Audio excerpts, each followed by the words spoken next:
E aí, moçada, tudo tranquilo? Na aula 26, iremos falar sobre triângulos inscritos e circunscritos a uma circunferência. Eu já falei sobre essa questão de semelhança entre triângulos, inclusive na aula passada. Mas só para então a gente ficar bastante claro em relação a esse assunto, então a gente vai falar sobre a questão de semelhança entre triângulos. Se dois triângulos possuem três ângulos correspondentes congruentes e três lados correspondentes possui a mesma razão de proporcionalidade, então a gente diz que os mesmos são semelhantes. E aí nós temos três casos a considerar. O primeiro caso é o ângulo-ângulo, porque no fundo você, digamos assim, não precisa fazer essa verificação dos três ângulos correspondentes, três lados. No primeiro caso aqui, o que acontece? Se dois triângulos possuem dois ângulos correspondentes congruentes, então eles são semelhantes. Nesse caso aqui, tá vendo? A gente tem aqui esse triângulo, 90 graus, 30,96 graus, e esse outro também.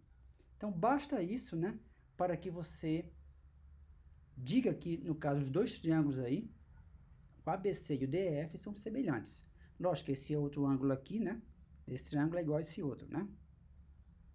Certinho? O outro caso é o chamado lado, lado, lado. Dois triângulos que possuem os três lados correspondentes proporcionais são semelhantes. Então, nesse caso, você não precisa se preocupar com os ângulos. Veja só, se a gente pegar aqui, ó, esse triângulo ABC e esse outro DF, então a gente percebe que as razões entre lados correspondentes são iguais. Ou seja, o AB sobre o DE é 3 sobre 6. O BC sobre o EF, que é 5,83, 5,83 por 11,66. E o CA sobre o FD, que é 5 sobre 10, tudo isso é igual a 1 meio. Então, basta que você, no caso, verifique que os três lados correspondentes são proporcionais. A gente diz que eles são semelhantes. E o último caso, que é o lado, ângulo, lado. Se dois triângulos são tais que dois lados são proporcionais e o ângulo entre eles é congruente, então eles são semelhantes. Então, tá aqui, ó. Tá vendo? A gente tem aqui, olha, o ABC, eu tenho aqui 3, 5 e 90 graus, e o DF eu tenho 6, 10 e 90 graus. Então, perceba aqui que nós temos justamente o AB sobre o DE é igual ao CA sobre o FD, que é igual a 1 meio, e o ângulo entre eles, entre esses lados proporcionais, é igual a 90 graus. Então, eles também são semelhantes. Moral da história é que você não precisa verificar essa condição toda aqui, três ângulos e tal. Ok? E aí, pessoal, a gente vai falar agora justamente de triângulos inscritos em circunferência. Um triângulo está inscrito em uma circunferência se os seus vértices são também pontos da circunferência. Nesse caso, percebamos que os lados do triângulo são também cordas da circunferência. A gente também pode dizer que a circunferência está circunscrita ao triângulo. Então, perceba, aqui nós temos justamente, né, uma circunferência de centro O, e aqui eu tenho AB, BC e AC. Então, nesse caso aqui, pessoal, o que acontece? Perceba que justamente os vértices desse triângulo são pontos da circunferência, estão sobre a circunferência. E perceba que AB é uma corda, BC é uma corda e AC também. Então, a gente diz que o triângulo está inscrito nessa circunferência. E o que acontece é que a gente pode calcular a área de um triângulo, aí não interessa se ele é acutângulo, retângulo, obtusângulo, qualquer tipo, né? Inscrito em uma circunferência em função do comprimento de seus lados, justamente do triângulo, e do raio R da circunferência. O que eu vou mostrar aqui abaixo vale para qualquer tipo de triângulo. Bom? Então, o que acontece? A gente pode calcular, então, a área desse triângulo, que está inscrito em uma circunferência. Então, está aqui a circunferência, o triângulo inscrito, né? Percebam que AD aqui é justamente a altura do triângulo em relação à base aqui, ó, BC. E aqui eu tenho o diâmetro, né, AE. Tá vendo? Então, eu já falei, ó, AD é a altura do triângulo ABC em relação à base BC. Assim, a gente tem um triângulo retângulo ADB, né? ADB, retângulo. Beleza. Com o diâmetro da circunferência, a gente vai obter um outro triângulo, é o ACE, ó, que também é retângulo, ó. ACE. Retângulo também. mas os ângulos inscritos ABC e AEC enxergam o mesmo arco CA. Tá aqui, ó. ABC enxergando CA e o AEC enxergando CA também. Então, a gente sabe que esses dois justamente ângulos, possuem a mesma medida. Então, olha, pessoal, pelo caso ângulo, os triângulos ADB e AEC são semelhantes. Tá? Porque aí você tem justamente dois ângulos de 90 e mais esse ângulo aqui, ó. O ABC desse triângulo, ele é igual ao AEC do outro. Então, o AB sobre o AE é o AD sobre o AC. O AD é o AB vezes o AC sobre o AE. Portanto, o AD é o AB vezes o AC sobre 2R, porque o AE nada mais é do que o diâmetro da circunferência. 2 vezes o raio. Ou seja, como o AD é justamente a altura do triângulo ABC, a gente pode calcular a área, né? Aí eu coloquei essa letra grega aqui bonita, né? Esse gama ABC, da seguinte forma, é base vezes a altura dividido por 2. Então, BC vezes o AD, que é a altura, sobre 2. Portanto, a área desse triângulo inscrito nessa circunferência é dada pela multiplicação dos seus lados dividido por 4R. Beleza? Então, você consegue calcular a área do triângulo. Aqui, pessoal, tem uma coisinha diferente no início, né? O que é isso aqui? Isso aqui, eu vou falar para vocês de uma maneira muito simples, para a gente não ficar copiando o código que a gente já tem, né? Em várias aulas eu tenho feito isso é muito interessante, como eu já mencionei. A gente reaproveita funções que a gente já fez. Isso é muito importante, já falei isso lá no início do curso. Só que a gente faz, a gente vai e copia as funções para cá, para dentro do código. Então eu vou fazer uma maneira agora, bem simples, de você, entre aspas, criar uma bibliotecazinha sua muito simples. Existem maneiras muito mais sofisticadas, mas é uma maneira muito simples, tá? Isso aqui que a gente faz aqui, ó, esse negócio de from Google Colab, .colab import drive, drive.mount, você está permitindo que esse notebook aqui, esse código acesse justamente o seu drive, né? Justamente do Google Drive, que é onde está rodando, justamente onde está esse notebook que permite que você rode, justamente no Google Colab. Então, você faz isso. E aí você vai perceber que quando eu executar isso aqui, que ele vai pedir uma permissão, né? Tá? Quando eu executar isso aqui, ele vai pedir uma permissão para a gente. Aí depois, isso aqui é só um comando que vem de sistemas em Unix, mas tudo bem, é só para mudar o diretório.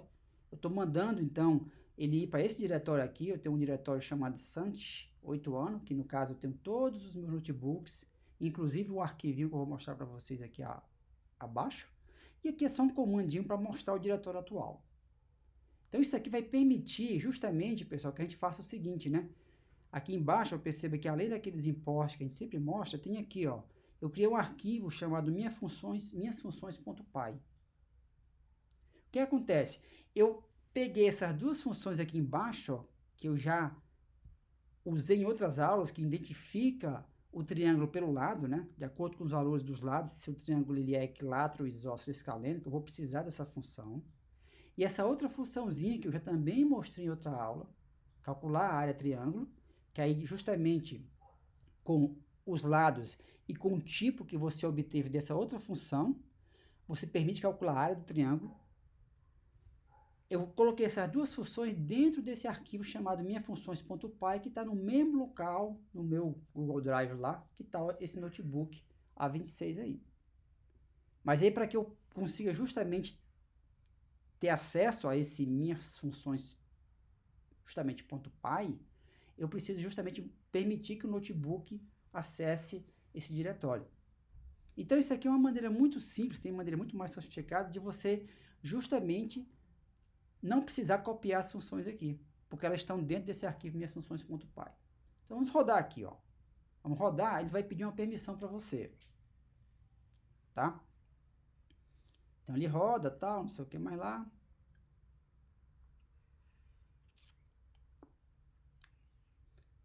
Aqui, ó, tá vendo? Ele vai pedir um código de autorização. Você clica aqui. Aí você vai, tá?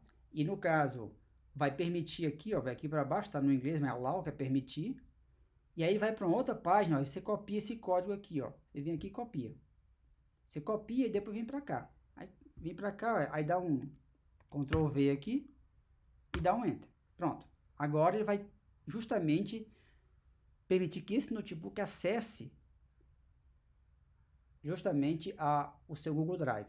Aí perceba, aí eu já mudei para esse diretório, Sant8 e aqui eu estou só mandando ele mostrar o diretório atual. Então pronto, agora eu posso chegar e posso justamente seguir o resto, né? Aí, ó, só para a gente ficar bastante claro, eu vou comentar isso aqui, tá? Vou comentar, ó, que fique bastante claro que eu estou pegando essas funções, não é mais daqui, o comentáriozinho. Estou pegando isso do arquivo minhas funções.py. Pronto, comentei, tá? E eu estou justamente, from minhas funções, eu vou importar esse identificar triângulo lado e calcular a triângulo. Então, eu vou rodar aqui. Então, justamente, beleza. Isso aqui está comentário, não vai interessar. E aí, perceba, aqui embaixo agora, eu vou justamente fazer um exercício onde eu vou utilizar essas duas funções que estão no meu minhas funções.py. Então, exercício aqui, ó. Um triângulo retângulo está escrito em uma circunferência de raio R. Os catetos possuem medida de AB e BC centímetros.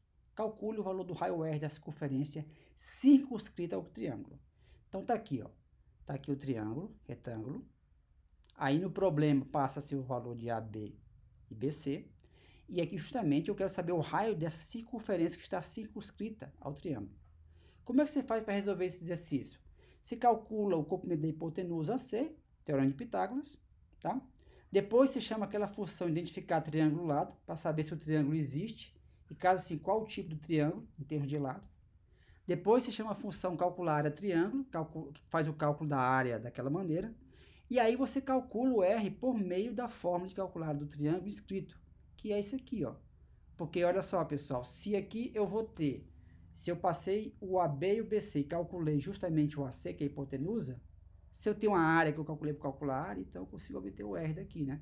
Ele vai ser a multiplicação dividido por 4 vezes a área. Beleza? Então é assim que você vai fazer. Então vamos lá, ó. Então a função calcular raio, triângulo, retângulo inscrito, eu vou passar só os catetos, tá? Aí justamente eu vejo, faço aquelas verificações que eu também já fiz no passado, se no caso o lado tem que ser maior do que zero, né? Tá? Aí aqui eu calculo a hipotenusa, tá vendo? Que é o AC. Aí eu identifico o triângulo, tipo triângulo, T. Aí o não é o que eu recebo se o triângulo não existir, né? Então, se não existir, então não tem como você prosseguir. Se ele for diferente de não, é porque ele existe. Aí eu faço, calculo a área do triângulo, daquela funçãozinha que eu comentei aqui em cima, tá?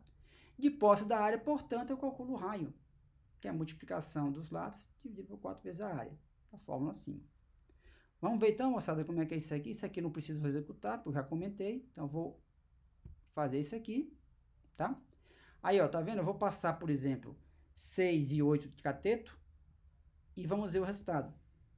Então, tá aqui, é um triângulo escaleno. A área do triângulo é 24, né? E o raio da circunferência circunscrita ao triângulo é 5. Posso colocar qualquer valor aqui, então. 4, 7, ó. Por exemplo, rodar aqui. Então, você vai ter a área do triângulo 14 e o raio da circunferência circunscrita ao triângulo é justamente esse número aí que está em forma de fração, né?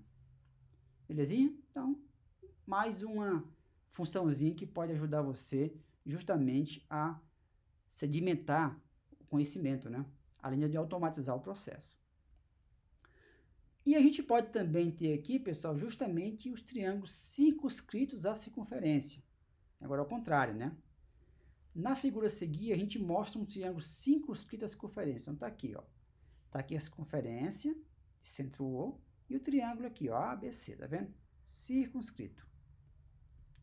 A gente percebe que os pontos P, Q e R são tangentes à circunferência de centro O e raio R. Tá vendo? Ó? P é tangente, Q também e R também. E também a gente pode dizer que a circunferência está inscrita no triângulo, nesse caso, né? Que inverte. Então, isso aqui é um triângulo circunscrito à circunferência e a circunferência está inscrita no triângulo. De maneira, digamos assim, com raciocínio justamente em cima dessa figura, a gente pode também calcular a área de um triângulo circunscrito a uma circunferência em função do comprimento de seus lados e do raio R da circunferência. Olha só, a área desse triângulo ABC aqui, ela é a soma das áreas do triângulo ABO, que é esse que está aqui, justamente esses tracinhos vermelhos, mais a área do triângulo ACO, que é justamente aqui, está com esses tracinhos verdes, e mais o triângulo BCO, que são esses tracinhos azul. Se eu somar a área desses três indivíduos aqui, eu vou então ter a área do meu triângulo ABC. Portanto, foi isso que eu acabei de falar, né? E a gente percebe também que uma altura que a gente pode considerar é o raio R da circunferência inscrito ao triângulo. Então, eu posso considerar justamente aqui, ó, esse raio como altura para calcular a área do triângulo ABO. O raio como altura para calcular justamente a área do triângulo BCO. E aqui como altura para calcular a área do triângulo ACO. Então, a área do triângulo ABC é a soma das áreas dos três triângulos. Portanto, isso é base vezes altura sobre 2. Então, é AB vezes R sobre 2, AC vezes R sobre 2 e BC vezes R sobre 2. Então, a gente conclui considerando que P abaixo, nessa fórmula abaixo, é o semiperímetro do triângulo, que é justamente a área do triângulo ABC é R vezes AB mais AC mais BC por 2, que é igual, nada mais nada menos que R vezes o semiperímetro do triângulo. Então, a gente consegue, portanto, saber a área desse triângulo circunscrito somente com raio e com semiperímetro. Mas para saber o semiperímetro, eu tenho que saber os lados. Vamos lá. Um triângulo retângulo está circunscrito a uma circunferência, né? Os catetos possuem medidas de AB e BC, centímetros. Calcule o valor do raio R da circunferência inscrita ao triângulo, né? Agora ela é inscrita, né? Bom, é muito similar o procedimento. Calcule a hipotenusa, chama a função identificar triângulo lado para saber se ele existe e tal, qual é o tipo. Calcula justamente usando a função calcular a área triângulo, que era antiga. E depois você calcula o raio R por meio da forma de calcular a área do triângulo circunscrito desse aqui em cima. Pronto. Então, essa funçãozinha, pessoal, que era similar, tá vendo? Bem parecida, eu calculo a hipotenusa, identifica o triângulo, calcula a área, e aí, ó, calcula o semiperímetro. Tá aqui ele, ó. Tá vendo? AB mais BC mais AC dividido por 2. E aí, você a área sobre o semiperímetro, né? Aqui, ó. O raio é a área sobre o semiperímetro. Ele vai ser justamente o que a gente quer. Vamos rodar? Então, aqui eu vou colocar 6 e 8 de novo. Vamos ver o que é que vai dar.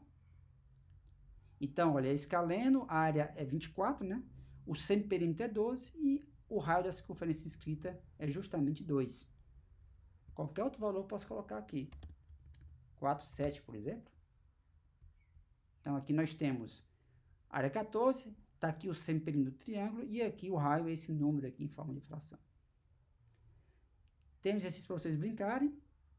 Próxima aula a gente continua, tá bom, pessoal? Um abraço.